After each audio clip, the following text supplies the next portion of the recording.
Okay, so hypoplastic annulus, good. So the annulus will be small.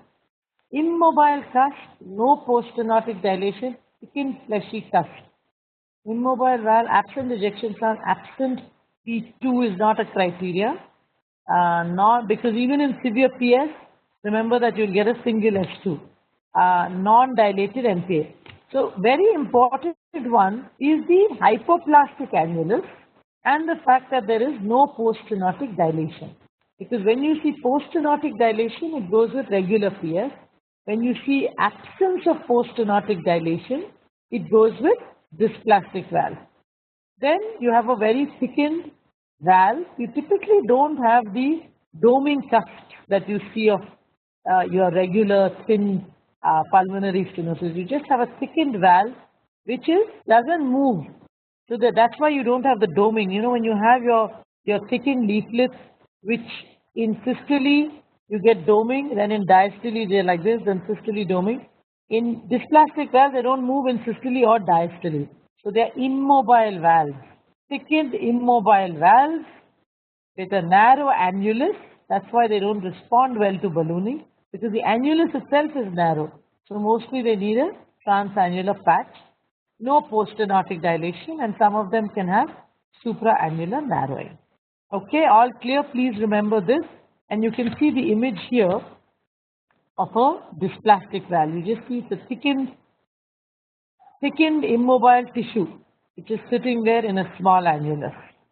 What is the criteria for dysplastic valves on clinical exam? Absence of ejection click. Yes.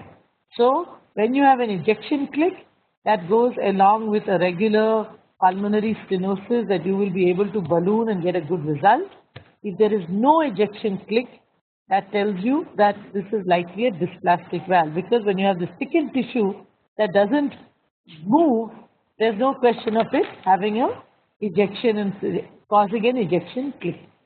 Okay, all clear on this? We'll move on to the next question,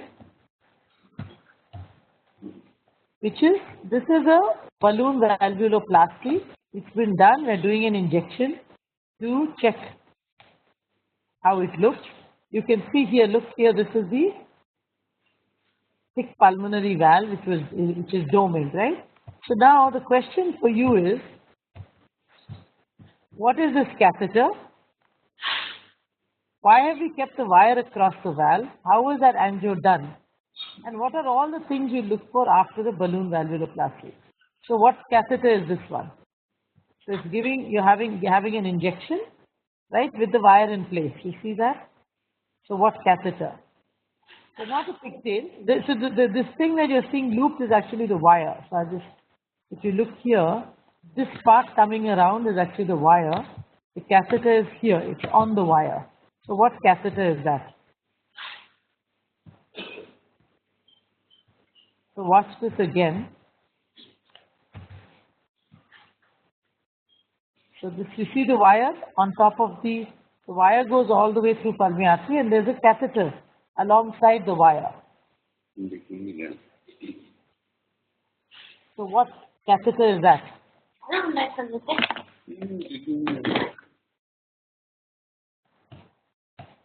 Anyone? Not vertebral. So this is called a multi-track. Yes, it's a multi-track catheter. Now, see, this is the thing. When you talk about, for instance, a vertebral, right? So this is a vertebral catheter. It will be like this, okay? And it has an end hole, right? If you talk about multi-purpose, end hole. You talk about pigtail, yes, it's going to go like this, and you've got holes all along it. Here what you're seeing is you have a wire going through it, and then along this wire you have a catheter. So this catheter, actually, the wire is not going through the catheter. Whenever the wire goes through the catheter, you cannot inject through it. So if you have a wire through a pigtail, or a wire through a multi-purpose, or a wire through a vertebral, you can't inject through that catheter, right? So what are the catheters where you can have the wire in position and yet you can inject? So this is called a multi-track. So the way it is designed is, this is the catheter, okay? I should have brought a picture of it along. This catheter has holes here. So it's an angiographic catheter. Angiographic catheters have multiple holes because you don't want high pressure injection going and hitting a wall, causing perforation or getting stuck in the trabeculation. So that's why angiographic catheters should always have multiple holes. That's why your angiographic catheters are your pigtails and your Bermans and your multi-tracks. So then it's got holes on the side. Now how does the wire go? It's got a little eye here, which is outside the catheter, and through that the wire goes. It's like, imagine your needle, right? So needle, you have the little eye there, through that the thread goes, but the rest of the catheter, the rest of the needle, the thread is not going through. So multi-track catheters, the advantage is this: when you do any interventional procedures and you want to keep your wire in place, for instance in this case, right, or in a coarctation, when you do your interventional procedure and you want to keep your wire in place while you assess your pressure gradient and while you do your angiogram, then you can keep the wire there. Now you put the wire, you've done your ballooning, you take your balloon out, then you take your multi-track catheter over, you can measure your pressure gradient, you can do your angio. If you haven't had a good result, you can take out the multi-track catheter and again put the balloon up, right? So it allows you to keep your wire in place rather than every time having to recross the valve. So that is why this having a wire in position is important, because you don't keep recrossing the freshly dilated site. Now in pulmonary valves you can argue, okay, it's not such a big deal. But in a coarctation, for instance, once you balloon it, the whole area is very raw. You don't want to keep crossing it with a catheter and a wire and so on. So you put your wire once and for all till the end of the procedure. So this is a multi-track catheter put across with the wire left. You check your position, you check your angiogram, you check your gradient. This catheter can be pulled back and forth across the wire. You check your gradient before you exit your procedure. And what you're looking for is to make sure that there's no perforation, that the ventricular function is good, and that you can look at your valve motion, look for any complications. That's essentially what you're looking for. Okay, all clear on BPV? So we'll move to the next question, which is on endocarditis. So, the lifetime risk of endocarditis per 100,000 patient years is highest in which lesions? So which lesions are at high risk for getting endocarditis?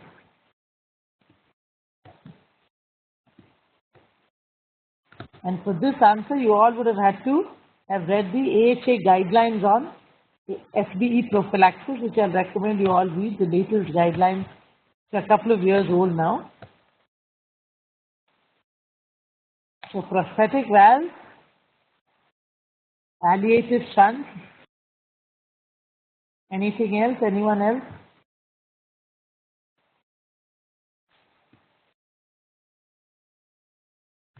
Complex uncorrected cyanotic heart disease. Eisenmenger not so high risk because the pressures are equal on both sides. So prosthetic valve by far. So if you look here, prosthetic valve replacement done in patients with prosthetic valve endocarditis, 2,160 is the lifetime risk of endocarditis per 100,000 patient years. The next, interestingly, the next one is previous IE, 740 cases. So if you've had a previous incidence of infective endocarditis, yes, previous history of IE has a very high risk of again getting endocarditis. And then if you see here the other numbers, next is cardiac valve, again replacement surgery for native valve and endocarditis has also high risk, 630. But prosthetic valve replacement done in patients with prosthetic valve endocarditis has a very high incidence. So, yeah, for instance, yesterday in CAT conference, we had a case of an endocarditis on an aortic valve. So I asked the fellows, if you go in, would you do a prosthetic valve replacement? And they said yes. And now, Sneha, you see the answer would be no, because if you've got a native valve endocarditis and you go and put a prosthetic valve on it, you have a chance 630 out of 100,000 of again getting endocarditis. So therefore, you would do something like a Ross, or just try and repair it in the acute phase rather than putting a prosthetic valve. So putting a prosthetic valve in someone who has native valve endocarditis would be the last ditch effort. Otherwise, you try your best to repair and not put any prosthetic material. So prosthetic valves who already had prosthetic valve endocarditis, highest risk for endocarditis. Prosthetic valves for native valve endocarditis, also high risk, and previous endocarditis are very high risk. Other things, if you look at VSD for instance, look down here where it's in the red, it's 145 per 100,000 patient years, very low incidence. MVP with murmur, 52 per 100,000 patient years. Aortic stenosis, bicuspid valve, 271 per 100,000 patient years. So the risks are very low, and that is why prophylaxis is no longer recommended for VSDs, MVPs, AS, and this group of patients.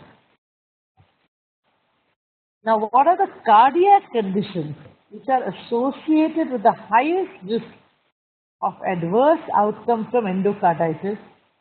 And that's why you give them SBE prophylaxis. Which cardiac conditions have the highest risk of having a bad outcome if they get endocarditis? And that's why which cardiac conditions today do we still recommend SBE prophylaxis for? Okay, so previous history of IE. What else? Which cardiac lesions? Shunts. What else? Which cardiac lesions would you recommend in SBE prophylaxis for? Bicuspid aortic valve? No. So I showed you previous slide here.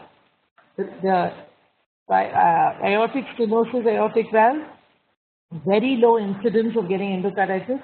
Prophylaxis is no longer recommended as per the AHA guidelines. So post-transplant, okay, and cyanotic. So please remember cyanotic heart disease, okay. So these are now this is the current indications. So residual lesions post-surgery, yes, post-surgery for 6 months only. So let's go through, these are the lesions for which SBE prophylaxis is today recommended as per AHA guidelines, okay. So 1, if you've had a prosthetic cardiac valve placed, you're always going to need SBE prophylaxis. Or if you've had previous endocarditis, you're always going to need prophylaxis. In congenital heart disease, it's going to be unrepaired cyanotic heart disease. This means pathology of Fallot, okay, DORVs, truncuses. So any unrepaired cyanotic heart disease is going to need SBE prophylaxis. Please remember this, and please remember to tell your texts about SBE prophylaxis. Palliative shunts and conduits will also need it. Now, completely repair. If you've had surgery for heart disease or ASD device, VSD device, you need to give SBE prophylaxis only for the first 6 months after the procedure. After that, you can stop if it's completely repaired. Only 6 months. Why 6 months? Why do you give for 6 months after the procedure?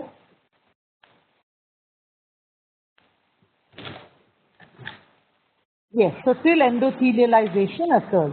So it takes 6 months for endothelialization. So till endothelialization, you're going to give the SBE prophylaxis.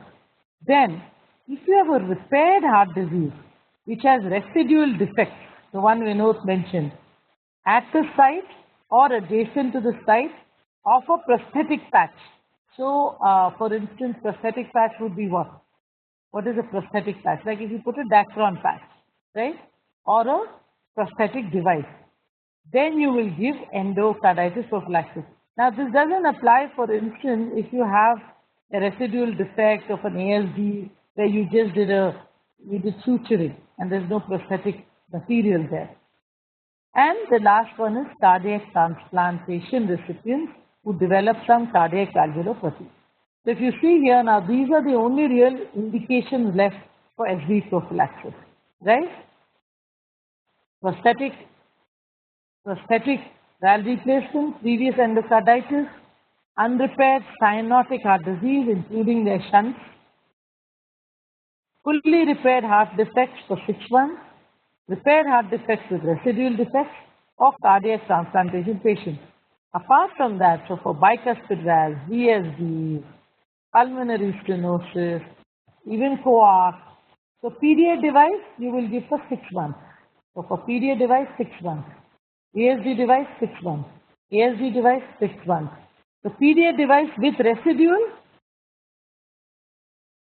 then you keep giving, right? So if you put a PDA device and you have a residual shunt, then you've got prosthetic material there, then it's better you continue to give it. Now, what about rheumatic heart disease? The AHA guidelines don't say anything about it, but I think in India, we land up, to be honest, even in VSDs, even in all of these, we land up telling them just take a dose of antibiotics. So rheumatic fever, rheumatic heart disease, there's no formal guideline. So most cardiologists just go ahead and give it. Now there's no harm if you tell a patient, okay, take a dose before the dentist.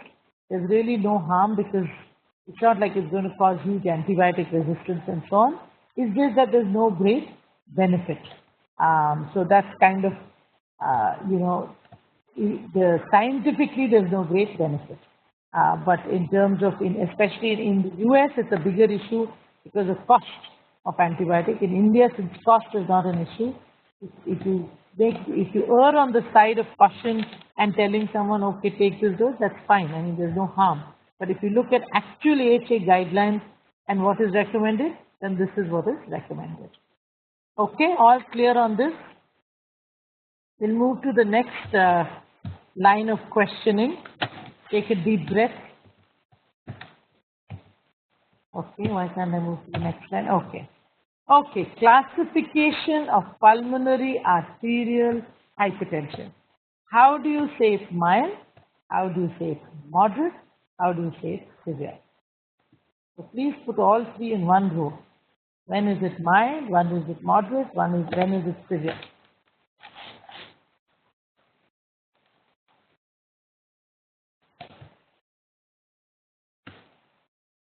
So 30 to 50, 50 to 70, greater than 70, peak systolic. Okay?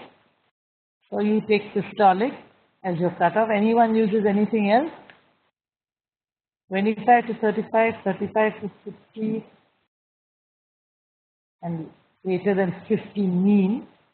1/3 systemic, 1/3 to 2/3, severe is 2/3.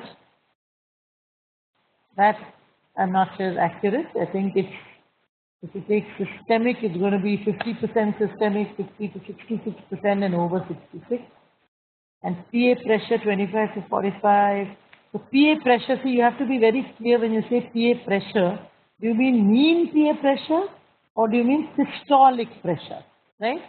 So this also has to be clear because otherwise this is what causes the confusion about pH. Is it mild, moderate or severe? Have one in your head. So I personally use the systolic pressure, which will be up to 50, it's mild, 50 to 70 and more than 70. You can use mean, you can use 1/3, you can decide. I'm going to give you the classification that Dr. Anita gave you in her E-class a few weeks ago, right? So this is if you take your systolic pressure, the second one, mild is 25 to 50, moderate is 50 to 69, severe is 70 and above. Now Shreya, see here, if you look at percentage of systemic, the third one, right, then mild was 25 to 50%, moderate was 50 to 66%, and severe was more than 66%. So if you see, that will roughly fit with the second one, because say your blood pressure is 100, right? So up till 50 is mild, right? Then 50 to 70 is moderate, and over 70 will be over 2/3, right? Then if someone wants to take mean PA pressures, you can take this one, 20 to 30, 31. But see, I think choose one and remember that, because When you choose 2 or 3, you get all confused. So your systolic PA pressure may be the easiest because it's similar to what is your PS, In PS, less than 50 is mild, 50 to 70 is moderate, more than 70 is severe. The same thing you can use as your PAH. So that is your systolic PA pressure. Okay? Now, all clear on this? So remember this slide. Maybe take a picture and put it on your phone and keep looking at it, so that you're very clear when you go to the cath lab and you see a patient, or when you do an echo and you get his PA pressure, you'll see sometimes echo reports which say PR jet 45, moderate PAH, right? So then, is it moderate or is it mild? It's 45. If PR jet is 45, is it mild PH or moderate PH? What do you think? PR jet 45. Why would you say moderate? Because you're taking what is his PA pressure? If PR jet is 45 plus right atrium, right? So 45 plus right atrium, so it's 55. So that falls into moderate. Now, if you get a PA pressure, a PR jet of 40, right? It could be 40 plus RA of 8. It could be 48. It could actually be mild. So it's important. You can always put, that if it's 40 PR jet plus, I think 8 or 10, I'm going to still call this mild. You will see a lot of echo reports with PR jet 40 and they're calling it moderate. That falls really into mild range. 45 plus RA, moderate range. So you need to be very clear in your head what is mild, what is moderate, what is severe. Okay, all clear on this? Now, I'm going to ask you on PH, when we talk about the Heath-Edwards stages, right, of pulmonary hypertension, class, and pulmonary vascular resistance and PVOD, basically the Heath-Edwards changes in the lung, until which stage, 1, 2, 3, 4, 5, 6, is it still reversible? Stage 3, that's right. Everyone quickly want to go over the stages. What is stage 1? What is stage 1? Stage 1 is medial hypertrophy. Good. Reversible. What is grade 2?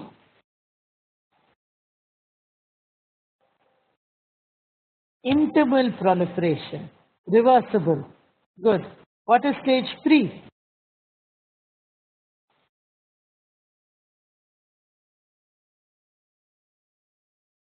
Medial hypertrophy, you already said grade 1, right? Medial thickening is grade 1. Grade 2 is internal thickening. What is grade 3? Grade 3 is really where you get lumen occlusion. Yes, from your internal hyperplasia, now you start occluding the lumen. At grade 3, it is still partially reversible, right? Now what happens in grade 4?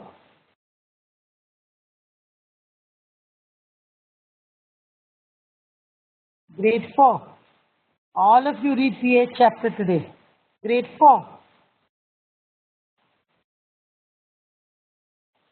So grade 1, media gets thickened. Grade 2, intima gets thickened. Grade 3, lumen gets occluded. Grade 4.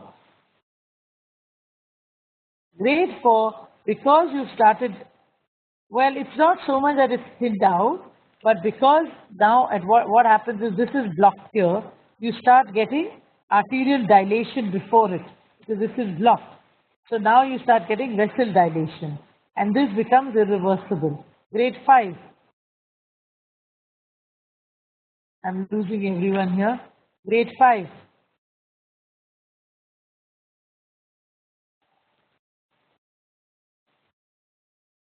Grade 6.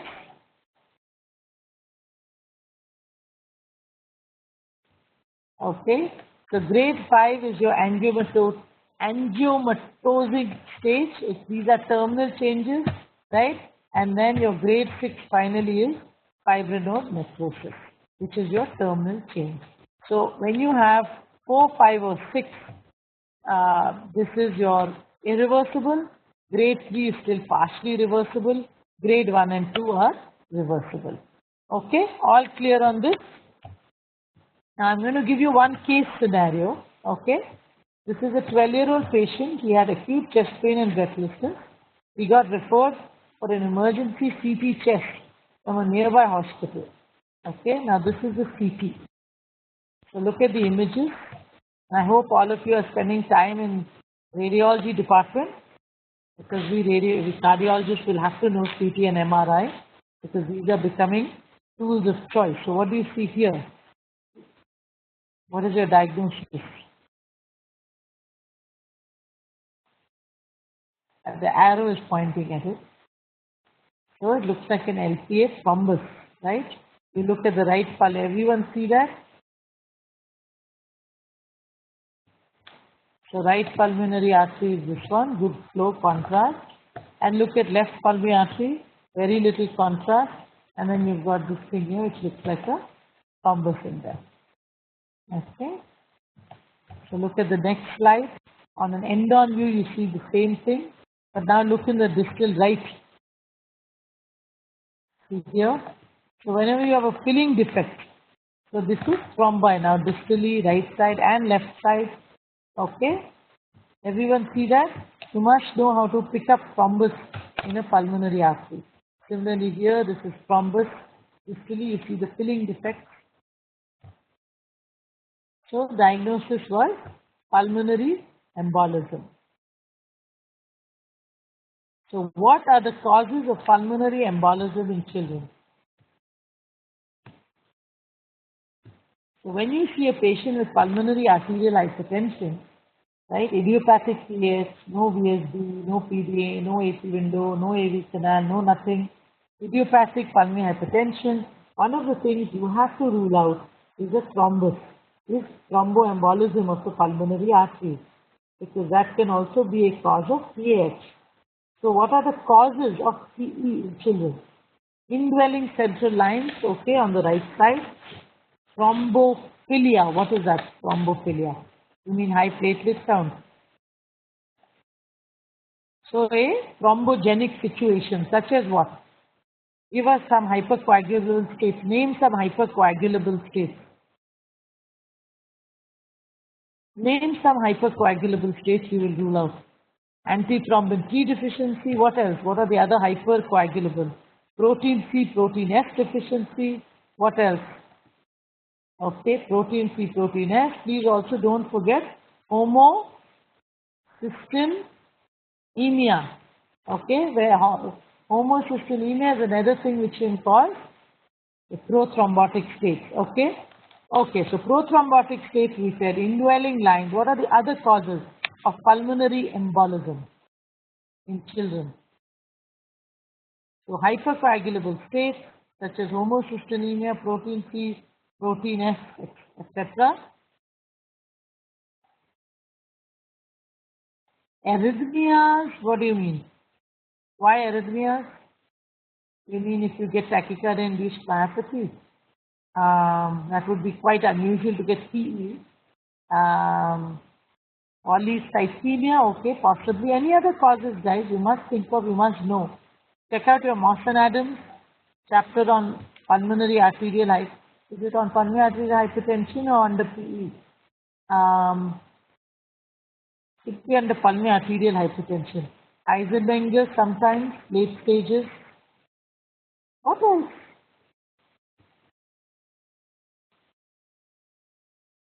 Any dilated cardiomyopathy? Not really. So when we talk about PE, you've got to be thinking something in the lungs, right? Okay, post Glenn Fontaine, but okay, fine. Those are post-op, but just a regular normal kid going to school coming with a PE.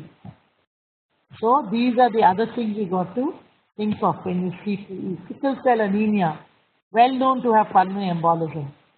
Right-sided endocarditis or a right-sided myxoma. Metastatic, so if you've got renal carcinoma and the mets go up into the lungs. Fat emboli. In some places, ova emboli, like schistosomiasis. And then in newborns and infants, things like sepsis, dehydration, portal vein thrombosis. Example in your nephrotic syndrome, right? You can get clots and then they can go up into the lungs. So in children, unlike in adults, where it's mostly, whatever. They've been lying there, they have a fracture, they have deep vein thrombosis, and DVT has gone up. In children, when you have thromboembolic disease, you have to be ruling out systemic causes of thromboembolic disease, such as hypercoagulable state, sickle cell anemia, fat emboli, overemboli, thrombosis in other places, metastasis from other places, and of course a good echo to look for endocarditis on the right side, myxomas on the right side, which may have gone into the lungs. Okay, all clear? Please keep this slide in mind for when you have a kid with PAH and you get a CT looking for pulmonary thromboembolism. If you do have thromboembolism, then you better be ruling out all these things. Obviously, your endocarditis, myxoma, you'll pick up on echo, but things like sickle cell anemia, homocystinemia, all your hypercoagulable states, all of these things you've got to do blood work to look at it. Okay? Okay, this is a spotter. What is the diagnosis? Look carefully at bronchi, look carefully at pigtail.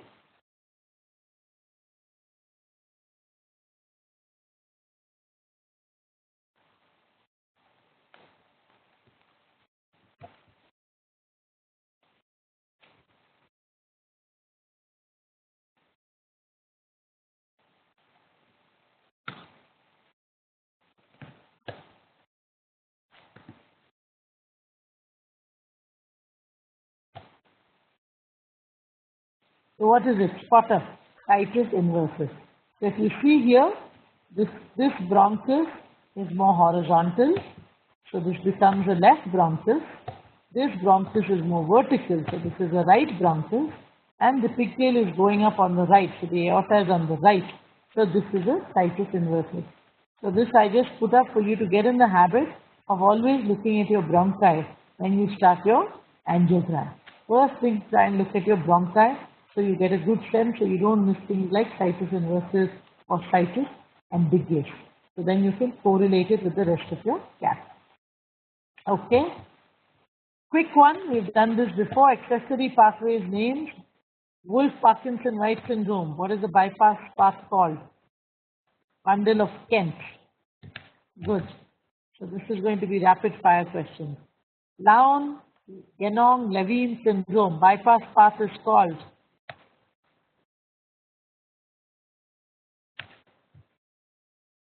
LGL syndrome. Presents with a short PR interval. What is the bypass path? So, James fibers. Yes, James fibers. Tachyarrhythmia seen in WPW in 50% of cases. What type of tachyarrhythmia?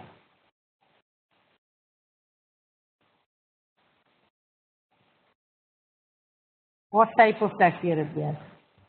Okay, so AV, reentrant and atrial fibrillation. Okay, good. Quick spotter, what is this?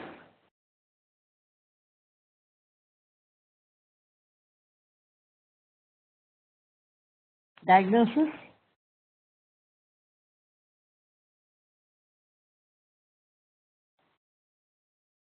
VT? Okay. Quick one, how do you treat different kinds of VT after they happen? So if it is torsades, what is your treatment? For prevention, which drug? So IV magnesium acutely, and then what do you do for prevention? After you've treated the torsades. So long-term treatment, torsades. Drug of choice. Beta blocker, all agree? So, beta blocker. Torsades, beta blocker. If it's monomorphic VT, drug of choice, long-term prevention. Monomorphic VT. Amiodarone. RVOT tachycardia, drug of choice. Coming from right ventricular outflow tract. RVOT tachycardia, calcium channel blockers. Good. Verapamil. So, no. RVOT tachycardia, guys, calcium channel blockers. The RVOT tachycardia responds very well to calcium channel blockade. So it's a very specific treatment would be verapamil for RVOT tachycardia. Okay? Hypertrophic cardiomyopathy with Vtach. Treatment of choice?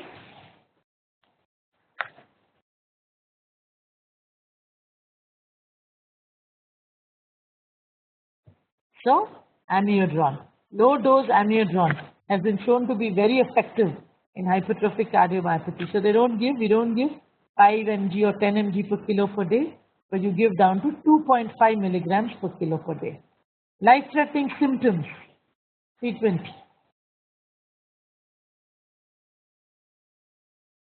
From Vtach.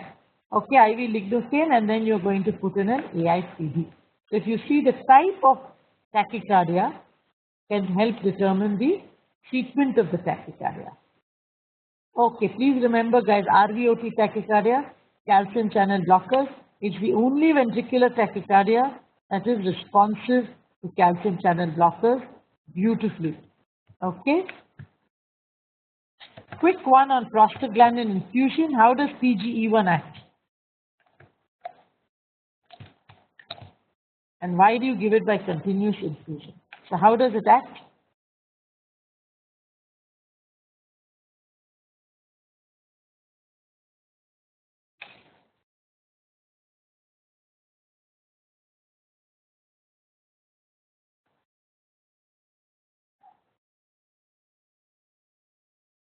How does PGE1 act?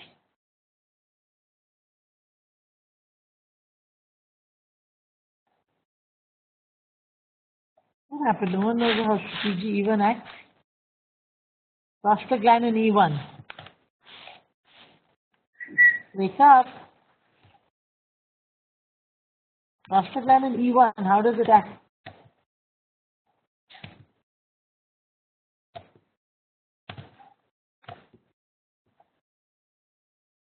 Hello? Prostaglandin E1, mechanism of action? So increase in cyclic AMP, which causes muscle relaxation. It's a potent vasodilator. It's very rapidly metabolized in the lungs, and that is why it needs continuous infusion, because it's rapidly metabolized in the lungs. Okay? Now very quickly, this is rapid fire. Name some cyanotic lesions where PGE1 is used. Cyanotic lesions where prostaglandin E1 can be used.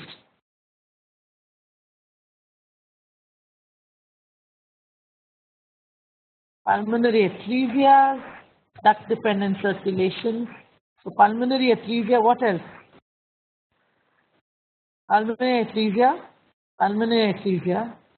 Okay, TJ, pulmonary atresia. Truncus, not really, no. Severe Epstein. So, which else? Severe tetralogy of Fallot or critical pulmonary stenosis types, right? So it can be used really in any situation where there is very low QP. So it could be pulmonary atresia, critical PS, tetralogies, triatresias. So anywhere where there is very low QP and Epstein's anomaly with very little forward flow. Name some low cardiac output lesions, low QF, where PGE1 is used. So it's used in low QP and low QF. What else apart from HLHS? Ventricular AF, coact, interrupted aortic arch. So you see, if you look at this, prostaglandin E1 is used in any very blue baby at birth which has low pulmonary blood flow. So it is not used in things like truncus. Well, PAPVC can be used only if it's going into the ductus venosus, right? But otherwise, pulmonary atresia, critical PS, severe TOF, triatresia. Similarly, in low QS in all left heart lesions. So coarctation, interrupted arch, hypoplastic left heart, critical AF. Anywhere where there's poor perfusion. So the indications for prostaglandin are severe cyanosis or poor perfusion. Third indication is a mixing lesion where prostaglandin E1 is used, which is your transposition with intact factor. And yes, it's used in intradiaphragmatic TAPVC if the TAPVC is going into the ductus venosus and you want to dilate the ductus venosus. Okay. Any other indication for PGE1 in infants would be this one. Sorry, I put the answer up too early, but some people use it to keep the ductus open in order to make the left ventricle get prepared. So it's called medical stenting, where you keep the ductus open. So in TGA situations where the LV is not prepared, you keep the ductus open with prostaglandin. That raises the pressure and the flow on the ventricle, and the ventricle over time gets prepared in a few weeks. So instead of doing stenting of the ductus, you are doing drug stenting in a sense, medical stenting of the ductus. So, okay.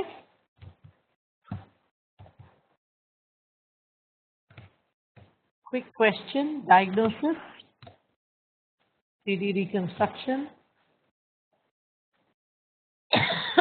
double aortic arch.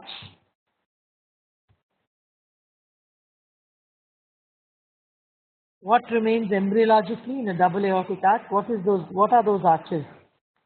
It's the double aortic arch, right? You can see two arches, left arch, right arch. Here both of them are dominant.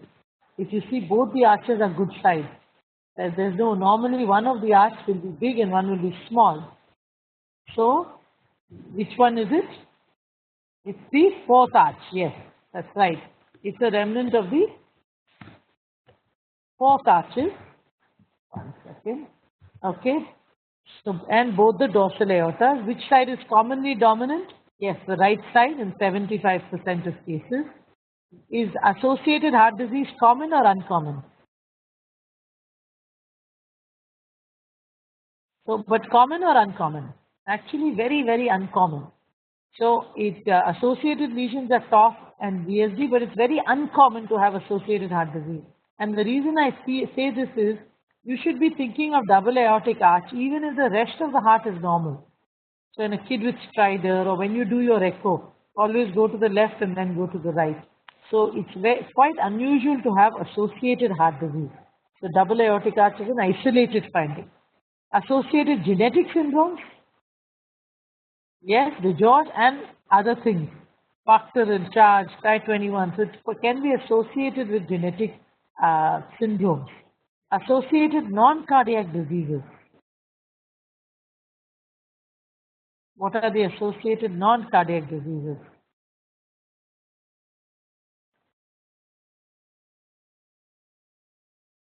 Iambic hypoplasia, renal, tracheomalacia.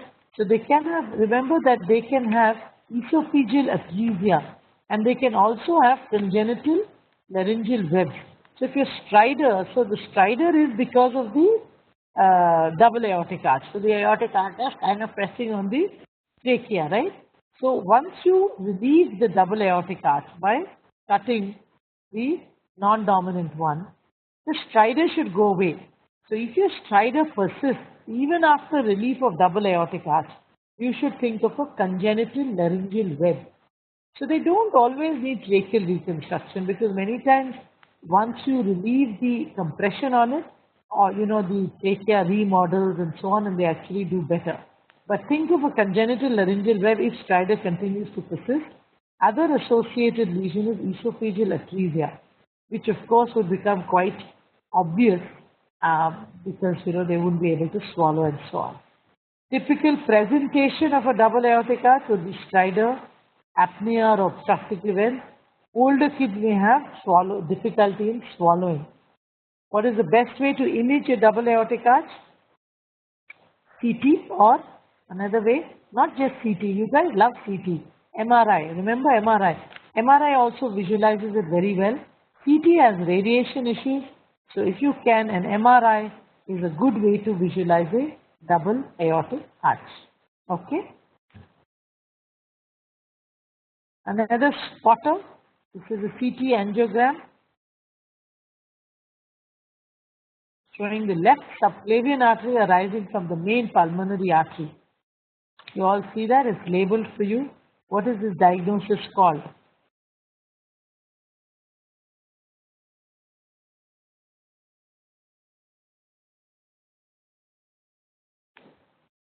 So it is it's called an isolated left subclavian artery. So isolation of the left subclavian artery is when the left subclavian artery comes from the main pulmonary artery. I put this in here. It's rare, and I know a lot of you are first year fellows, but it's just one of those things what the mind doesn't know, the eye does not see. Okay, so that's an isolated left subclavian artery where you will have actually, if the pulmonary artery pressure is low, you will have a weak radial pulse. So it's one cause of a weak radial pulse in one arm. So apart from Takayasu or a coarctation involving it, an isolated left subclavian artery, and you get a vertebral steal. Okay. This is last question for today. What is your diagnosis?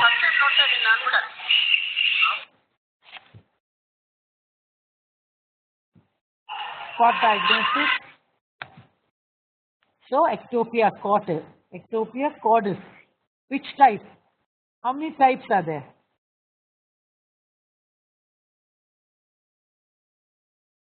Which type of ectopia cordis?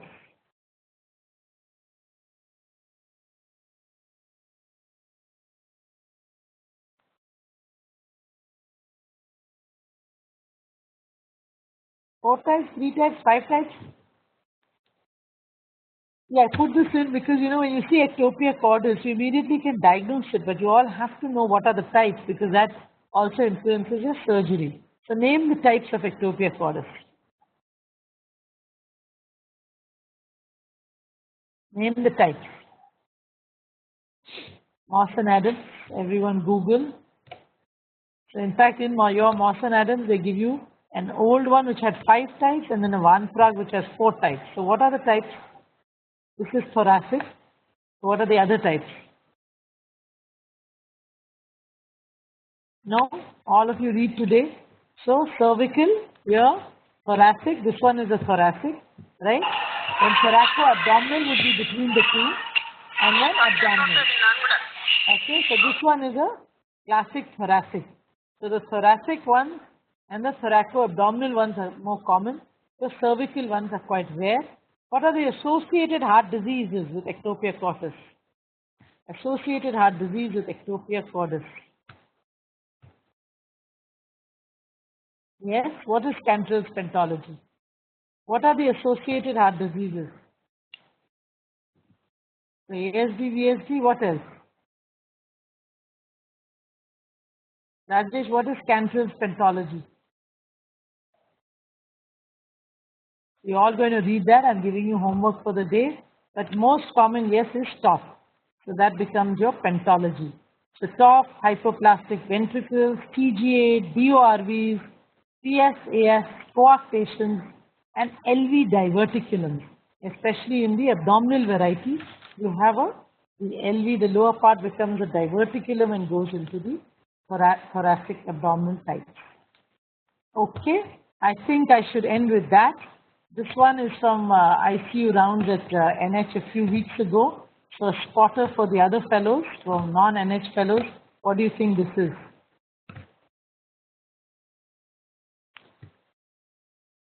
And it's okay if you don't know it. Neither did I. I think, well, look at these sticks inside look at these metallic things. What are these metallic things? What are those metallic things you think? So this was a baby from Africa. It's some kind of a tribal thing where they put needles into the body, and the needles found their way up into through the veins into the IVC, RA, RV, and into the lungs. So quite unfortunate, but sometimes you see weird things. Okay, so I will end with that. Everyone have a good day and good week.